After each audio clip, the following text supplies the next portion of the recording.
This video tutorial I will explain equals method of Gregorian calendar class. Here I have defined the class Gregorian calendar demo.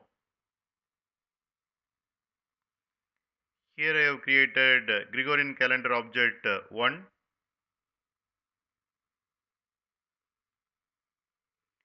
Here I have created Gregorian calendar object 2.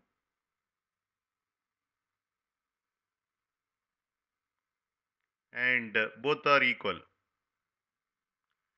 Here I am calling equals method of Gregorian calendar object 1 and passing Gregorian calendar object 2.